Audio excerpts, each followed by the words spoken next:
وې جانان زما سر جانان دې کلاس ته واخلم د کوڅو ملنګ بشینا او دا مې زړه دې کابل نه دی جانانه صلافي کوي دومره ظلمونه او جانانه راشه که دیدن کړې د ځان بدن خپلې په ما راغلي دي نه او جانانه راشه که دیدن کړې وروستی ته به یې راباندې ږدي پناه یې کړمه او که جینټیکه د بخمل ده یې یارې لسمن دی په جړه د ملک زینا ما د کمره راګزار کړې چې د جانان په دې کلکې ټکوما پرون دې د ورده خانه و نن دې د خاورو بالغ سر ته جوړوما او خدای مرګ د ځوانۍ راکړې چې لوی واړه مې په دعا کې یادوینه ارمان چې دومره راسره وې لکه سیلی چې د باران سره بنا او زما د زړه په نرمه ځمکه ای جانانه بند ستا د دیدن دې بارانونه او جانانه راشه که دیدن کړې په ما خولې د زنکدن راغلي دينا او کټ د بلې سوري لراوړه میاشت بادو د لیونې ګټ وي دينا ته زما په حال خبرې کې سپینه سینه به مې چینجو پړلې بنا ځوان دې په سوټ کې شا نقاب هیڅ مشا چې پټه د ساتینا اختر د خلکو خوشحالي ده زما اختر مال د غم زیرې راوړینا او بیا یې لنډې کمیس اغوستی راته ښکارېږي له وطن مې ورکه بنا ما درته ویل کابل ته مزه توتان پاته دې ما بهیره کې مینا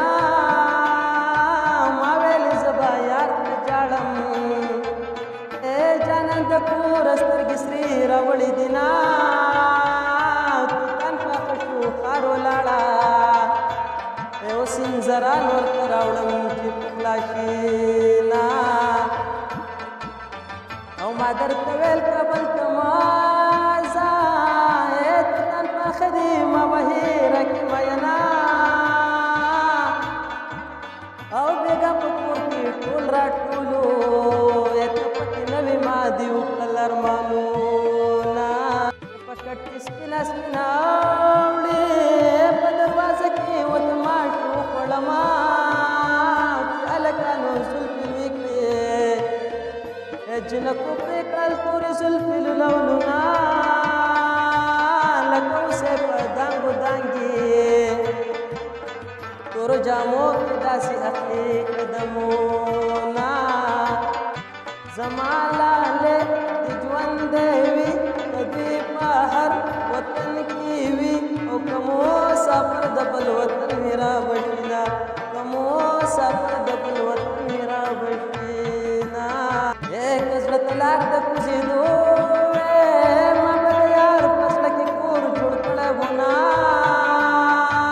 پتور برونو د پنا کم پسړه کا پر مور نه دی یاد دما دا مرور مرور ګرځا کمی پخلا کړی د هندوي زوی بېما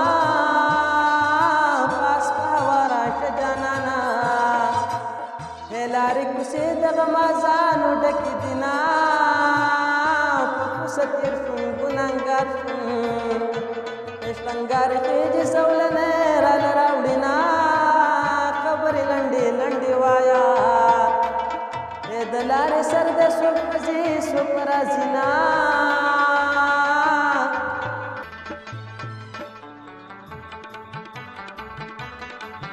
زما د مرګ زیرې کې وکړې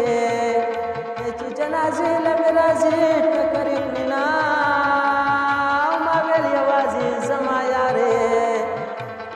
د تورخم لارې هر سړی در باندې زنا ما ویل یوازې زما یارې د اختر ټالې هر سړی دې زنګوي نه کمر مې دې ابي تورنا راکنم چې لکه پترا کنم چې لکه پترا کمر مې دې ابي تورنا راکنم چې لکه پترا کنم چې لکه پترا چې لکه پترا کنم چې لکه پترا. السلام علیکم زما ګرانو ملګرو زما ګرانو وروڼو امید لرم چې ښه به یې او د ژوند په مزو کې به یې ملګرو زموږ دا چینل چې سبسکرایب کړئ او لایک یې کړئ فالو یې کړئ انشاءالله تعالی موږ به تاسو ته دغه ډول ویډیوګانې راوړو او څنګه چې ستاسو ویډیوګانې خوښېږي انشاءالله تعالی موږ به دغسې ویډیوګانې تاسو ته خوندورې ویډیوګانې راوړو. ډېره مننه د الله په امان.